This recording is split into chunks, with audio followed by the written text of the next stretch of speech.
સુરતમાં આહિર સમાજ સેવા સમિતિ દ્વારા શાહી ઠાઠમાઠ સાથે 32મા સમૂહ લગ્ન સમારોહ 23 જાન્યુઆરીના રોજ 194 નવયુગલો પ્રભુતામાં પગલાં માંડશે. નવયુગલોને આશીર્વાદ આપવા મુખ્યમંત્રી, નાયબ મુખ્યમંત્રી સહિતના નેતાઓ પણ હાજર રહેશે. આ સમૂહ લગ્નમાં માત્ર સામાન્ય પરિવારના જ નહીં, પરંતુ લંડન રહેતા યુવક યુવતી લગ્ન કરશે. આ સાથે જ 50 ડોક્ટર, એન્જિનિયર પણ સમૂહ લગ્નમાં જોડાઈ રહ્યા છે. આહિર સેવા સમાજ સમિતિના પ્રમુખ જીતુભાઈ કાછડે જણાવ્યું હતું કે આહિર સમાજ સેવા સમિતિ સુરત દ્વારા 32મા સમૂહ લગ્ન સમારોહનું આયોજન થવા જઈ રહ્યું છે અને 23 જાન્યુઆરીએ 194 નવયુગલો પ્રભુતામાં પગલાં માંડશે.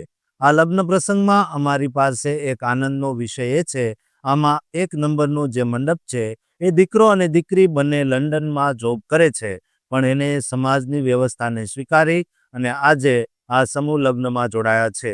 આવા 194માંથી લગભગ 50 દીકરા દીકરીઓ એવા છે જે ડૉક્ટર અને એન્જિનિયર છે.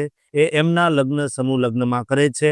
એ સમાજની યુવા પેઢીને સૌથી મોટો સંદેશો આપે છે કે સામાન્ય પરિવારને મજબૂત કરવો હશે તો સમાજ વ્યવસ્થાની અંદર જોડાશો તો 100% સમાજની પ્રગતિ થશે. આહિર સમાજ સેવા સમિતિ સુરત દ્વારા 32મા સમૂહ લગ્ન સમારોહનું આયોજન સુરત ખાતે 23 જાન્યુઆરીના રોજ થઈ રહ્યું છે.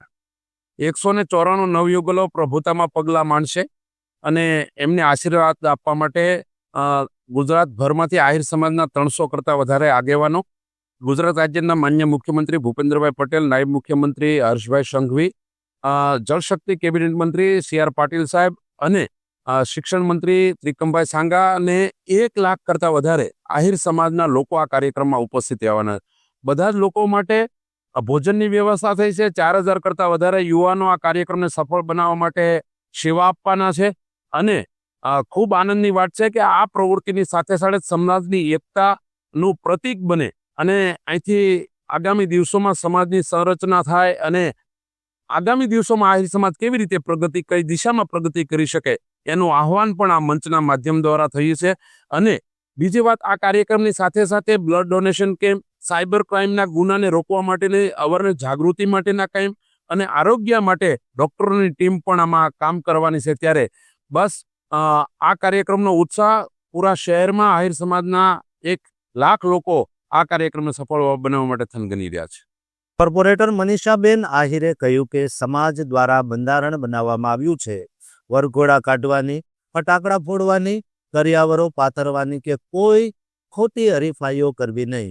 પરિવાર વચ્ચેની આ સામાજિક બંધારણને કારણે આજે પરિવારો મુક્ત થયા છે અને જે અમુક આપણા રિવાજોને કારણે સ્થિતિ સારી હોય કે ન હોય, પણ સમાજમાં રહેવા માટે અમુક વસ્તુ જે ફરજિયાત કમ્પલસરી હતી એને અમે ક્યાંક ને ક્યાંક એમાંથી પરિવારોને મુક્ત કર્યા છે.